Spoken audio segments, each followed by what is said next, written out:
कहानी की शुरुआत होती है केस नाम के एक जबरदस्त फाइटर से, जो एक मुकाबले में काफी शानदार तरीके से लड़ रहा था। लेकिन उसके कोच ने उसे थोड़ा सोच समझकर खेलने को कहा, ताकि मुकाबला कम से कम 2 राउंड्स तक तो चले।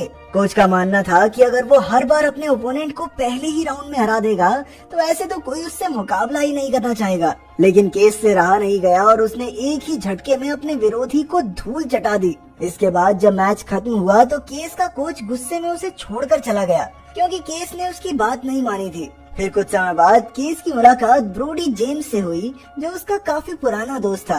ब्रोडी भी एक एमएमए फाइटर था और उसने केस को बताया कि आजकल वो पीएफसी कॉम्बैट नाम की एक कंपनी की तरफ से लड़ रहा है। फिर उसने केस को माइका क्रूज नाम की एक औरत से मिलवाया, जो पीएफसी कॉम्बैट की डायरेक्टर थी। ब्रोडी ने उसे बताया कि वो बैंकॉक में होने वाले मुकाबले में सीजर ब्रागा नाम की एक हट्टे कट्टे खिलाड़ी से लड़ने वाला है, और इसलिए वो चाहता था कि केस उसे ट्रेनिंग देकर थोड़े दाव पेच सिखा दे। पहले तो केस ने इसके लिए हाँ नहीं की, क्योंकि वो जानता था कि ब्रागा कोई ऐसा वैसा खिलाड़ी नहीं है और उसे हरा पाना इतना आसान नहीं होगा। लेकिन ब्रोडी ने उसे समझाते हुए कहा कि भाई, अगर तू मुझे ट्रेनिंग देगा तो तेरी भी तो मशहूरी होगी, इतना बड़ा कंपटीशन है, सब देखेंगे। तो आखिरकार केस इसके लिए राजी हो ही गया। इसके बाद केस और ब्रोडी थाईलैंड पहुंचे, जहां मुकाबले से पहले ब्रोडी और ब्रागा की प्रेस कॉन्फ्रेंस होने वाली थी। जब प्रेस कॉन्फ्रेंस शुरू हुई तो अचानक एक रिपोर्टर ने ब्रागा से उसकी पिछली पत्नी के बारे में सवाल पूछा, जिस पर ब्रागा बहुत ज्यादा भड़क उठा और उसने सबके सामने ही टेबल उठाकर पटक दिया।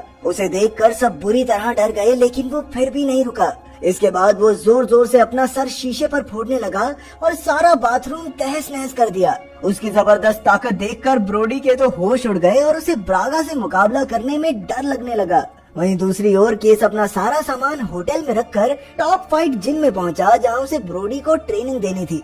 लेकिन वहां पर किसी ने भी केस से अच्छा बर्ताव नहीं किया, खासकर ब्रोडी के कोच मैट रेमन ने। खैर, केस ब्रोडी के आने से पहले उसकी ट्रेनिंग की तैयारी करने लगा और तभी कोबरा नाम का एक खिलाड़ी वहां प्रैक्टिस मैच खेलने आया। जिम में मौजूद सभी लोग उसके मुकाबले का बेसब्री से इंतजार कर रहे थे, क्योंकि ब्रोडी के बाद वही सबसे तगड़ा खिलाड़ी था। फिर मैच शुरू हुआ और कोबरा कुछ ही पलों में अपने ओपोनेंट को हराने में कामयाब रहा। लेकिन तभी उसका ध्यान केस पर गया, जो दूर खड़ा अकेले ही ट्रेनिंग कर रहा था। तभी ब्रोडी भी वहां आ गया और उसने प्रैक्टिस मुकाबले के लिए केस को बुलाया। लेकिन कोबरा ने ईगो से भरकर कहा कि पहले वो केस से मुकाबला करना चाहता है। दरअसल उसकी इस बात से जल गई थी कि ये आदमी मेरा मैच क्यों नहीं देख रहा था। अपना केस किसी से डरता थोड़ी है, तो उसने भी ये चैलेंज एक्सेप्ट कर लिया। फिर जब मुकाबला शुरू हुआ तो केस ने आसानी से कोबरा को रोक कर रखा और कुछ ही दाव पेंच लगाकर उसे बुरी तरह हरा दिया। लेकिन इस मुकाबले से कोबरा की हालत इतनी बिगड़ गई कि उसे इलाज के लिए हॉस्पिटल ले जाना पड़ा। फिर अगले दिन ह्यूगो वेगा नाम का एक आदमी वहां आया, जो असल में पीएफसी कॉम्बैट का मालिक था। वो आते ही केस पर इल्जाम लगाने लगा कि उसने जानबूझकर उनके सबसे बढ़िया फाइटर कोबरा को जख्मी कर दिया था। अब वेगा कहने लगा कि क्योंकि केस ने कोबरा को जख्मी किया है तो अब उसे ही उसकी जगह लड़ना होगा। लेकिन केस ने साफ इनकार कर दिया, क्योंकि वो वेगा के साथ फिर से काम नहीं करना चाहता था। तब हमें पता चलता है कि ये दोनों पहले से एक दूसरे को जानते हैं। खैर, तभी ताज नाम के एक फाइटर ने कहा कि वो कोबरा की जगह लड़ सकता है। लेकिन जब वेगा ने उसे लड़ते हुए देखा तो वेगा समझ गया कि इसके बस की बात ना है। इसके बाद ताज क्रच नाम के एक फाइटर के साथ केस के पास आया और कहने लगा कि वो भी उससे ट्रेनिंग लेना चाहते हैं। केस भैया को एक के बाद एक क्लाइंट मिल रहे थे, तो वो भी खुश हो गया और उन्हें रात को आने के लिए कहा। फिर रात के समय उसने ताज और क्रच को कुछ पंचिंग टेक्निक सिखाई। अगले दिन माइका केस के पास आई और अचानक उसे डेट पर चलने के लिए पूछा। असल में वो केस भैया के डोले शोले देखकर थोड़ी इम्प्रेस हो गई थी और मन ही मन में उसे चाहने लगी थी। केस को भी वो हॉट तो लगती थी, इसलिए उसने भी हाँ कह दिया और उससे मिलने पहुंच गया। तब उसे पता चला कि माइका की एक बेटी भी है, जिसका नाम है मॉर्गन, और बेचारी माइका उसे अकेले ही पाल पोस रही थी। इसके बाद केस माइका के साथ घूमने फिरने लगा, लेकिन किसी ने उन्हें छिपकर देख लिया और जाकर ब्रोडी को बताया। उधर वेगा ने ब्रोडी से कहा कि उसे स्टेरॉइड्स का इस्तेमाल करना चाहिए, क्योंकि बिना उल्टी फुल्टी चीज खाए तो ब्रागा को हराना उसके बस की बात थी नहीं। वहीं दूसरी ओर जब माइका और केस खाना खा रहे थे तो वो केस से उस समय के बारे में पूछने लगी जब वो जेल में था। पर इससे केस को बहुत गुस्सा आ गया और वो उठकर वहाँ से चला आया। फिर रात को जब केस और ब्रोडी जिम में आए तो ब्रोडी ने उसे मुकाबला करने को कहा, लेकिन उसने मुकाबला शुरू होने से पहले ही केस पर हमला बोल दिया। पर केस भी पीछे नहीं हटा और उसने एक के बाद एक लगातार वार करके ब्रोडी की हड्डी पसली एक कर दी। फिर केस ने उससे पूछा कि क्या वो और लड़ना चाहेगा, लेकिन ब्रोडी चुपचाप उठकर चला गया और सबको लगा कि इन दोनों की दोस्ती खत्म हो गई। फिर अगले दिन माइका केस से मिली और उससे कल की बातों के लिए माफी मांगी। आखिरकार केस ने उसे माफ कर दिया।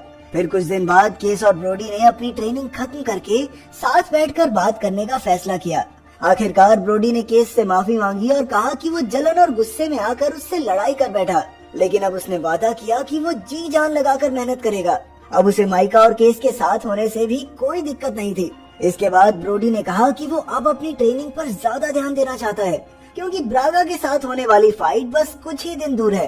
पर कुछ ही समय बाद केस को पता चल गया कि ब्रोडी वेगा के कहने पर स्टेरॉइड्स ले रहा है। उसने ब्रोडी को ऐसा करने से मना किया और ब्रोडी ने उसकी बात मान भी ली। फिर उसने ब्रोडी की ट्रेनिंग जारी रखी और ब्रोडी ने भी दिन रात एक करके मेहनत की। वहीं दूसरी ओर केस और माइका भी एक दूसरे के काफी करीब आ गए और अब वो अक्सर एक साथ मिलकर समय बिताने लगे। फिर एक दिन केस के घर वेगा का एक आदमी आया और उसे बताया कि पीएफसी कॉम्बैट चाहती है कि केस उनकी कंपनी की तरफ से फाइटर बनकर लड़े, लेकिन केस ने दोबारा इसके लिए साफ इनकार कर दिया।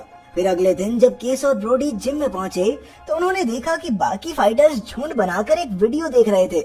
असल में ये केस की वीडियो थी, क्योंकि उसने 2 साल पहले एक पुलिस वाले को बुरी तरह पीट दिया था, क्योंकि वो केस के काले रंग का मजाक उड़ा रहा था। जल्द ही ये वीडियो चारों ओर फैल गई और अब कई रिपोर्टर्स अक्सर केस का इंटरव्यू लेने की कोशिश करने लगे। खैर माइका किसी तरह केस को वेगा के घर ले आई ताकि वो रिपोर्टर्स से पीछा छुड़ा सके। फिर उसने केस को सलाह दी कि उसे वेगा की बात मानकर पीएफसी का फाइटर बन जाना चाहिए, लेकिन केस ने न जाने क्यों फिर से इनकार कर दिया। खैर अगले दिन जब वो जिम पहुंचा तो उसने देखा कि वेगा ने बोरिस नाम के एक ट्रेनर को ब्रोडी की ट्रेनिंग के लिए बुलाया था। केस और ब्रोडी का पिछला ट्रेनर मैटी दोनों ही इसके खिलाफ थे, क्योंकि इससे ब्रोडी को नुकसान हो सकता है। और आखिरकार हुआ भी कुछ ऐसा ही। कुछ ही पलों में बोरिस ने ट्रेनिंग करवाते हुए ब्रोडी का घुटना तोड़ डाला और वो दर्द से बुरी तरह कराने लगा। अब उसे ठीक होने में कम से कम 3-4 हफ्तों का समय लगेगा, लेकिन ब्रागा के साथ मुकाबला तो कुछ ही दिनों में था। अब ब्रोडी के जख्मी होने के बाद वेगा ने केस को $10 लाख का ऑफर देकर कहा कि ब्रोडी की जगह अब उसे ब्रागा का सामना करना होगा। तभी माइका ने आंखों ही आंखों में इशारा करके उसे बताया कि वेगा ने ही ब्रोडी को जख्मी करवाया था। अब केस को भी लगने लगा कि इसके पीछे वेगा का हाथ हो सकता है। जल्द ही उसका ये शक यकीन में बदल गया जब उसने अगले दिन छिपकर बोरिस के लॉकर की तलाशी ली और तब उसने बोरिस और वेगा के मैसेज पढ़े, जिसमें वेगा ने उसे जानबूझकर ब्रोडी को जख्मी करने के आदेश दिए थे।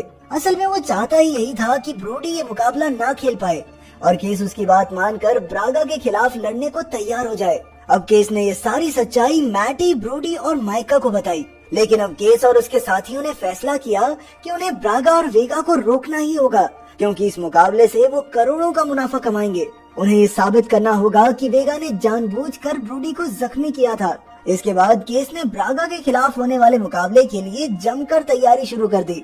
जल्द ही मुकाबले की रात भी आ गई और अब तक माइका केस की गर्लफ्रेंड बन चुकी थी। उसने वेगा को अपना इस्तीफा दिया और कहा कि वो अब से उसके लिए काम नहीं करेगी। केस और ब्रागा का मुकाबला देखने के लिए लोगों में जबरदस्त जोश था। यहाँ तक कि थाईलैंड का सबसे मशहूर मार्शल आर्ट्स एक्टर टोनी जा भी ये मुकाबला देखने पहुँचा। वो केस के फाइटिंग स्टाइल का काफी बड़ा फैन था। उधर मुकाबले से पहले केस और ब्रोडी लॉकर रूम में बातचीत कर रहे थे कि अचानक केस को एक आइडिया सूझा जिससे वो वेगा का सच सबके सामने ला सकते हैं। अब वो सीधा बाहर निकला और रिंग में जाने से पहले ही ब्रागा को अनाप शनाप बोलकर उससे लड़ने लगा। इससे ब्रागा गुस्से में आग बबूला हो गया और उसने तभी केस पर हमला शुरू कर दिया। कुछ ही पलों में उनके बीच जबरदस्त लड़ाई शुरू हो गई और दोनों रिंग के बाहर ही मुकाबला करने लगे। चारों ओर से दर्शक और मीडिया वाले ये मुकाबला देख रहे थे। तभी ब्रागा ने केस को उठाकर एक कोने में पटक दिया और उस पर जानलेवा वार करने लगा, लेकिन केस ने हिम्मत नहीं हारी और एक बार फिर उठ खड़ा हुआ। अब उसने एक खास कराटे टेक्निक का इस्तेमाल किया जो उसने कई साल पहले सीखी थी। उसने एक ही बार में ब्रागा की हड्डियां तोड़ डाली और तब भी वो रुका नहीं और एक के बाद एक घातक वार करके उसे बुरी तरह जख्मी कर दिया। ब्रागा केस के वार सह नहीं पाया और अचानक बेहोश होकर जमीन पर गिर गया। अब केस ने ब्रागा को रिंग के बाहर ही हरा दिया था और इसी वजह से मुकाबला रद्द कर दिया गया, जिससे वेगा को करोड़ों का नुकसान हो गया, क्योंकि सारे स्पॉन्सर अपने पैसे वापस मांगने लगे कि लड़ाई तो हुई नहीं, किस बात के पैसे दें तुझे। ये सब देखकर वेगा को बहुत गुस्सा आया और वो केस से कहने लगा कि तुझे तो मैं कोर्ट में देख लूंगा।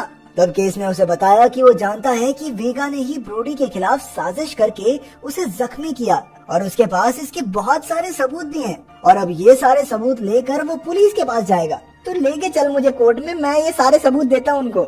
ये सब सुनकर तो वेगा के होश ही उड़ गए, क्योंकि अगर ये खबर बाहर आई कि उसने अपने ही फाइटर का घुटना तोड़वा दिया तो उसकी तो कंपनी ही बंद हो जाएगी। वेगा ने चुपचाप वहाँ से निकलना ही सही समझा। आखिरकार केस, माइका और ब्रोडी की जीत हुई और वो खुशी खुशी वहाँ से लौट आए। अगर वीडियो पसंद आई तो लाइक कर देना, चैनल को सब्सक्राइब कर देना। मिलते हैं अगली वीडियो में।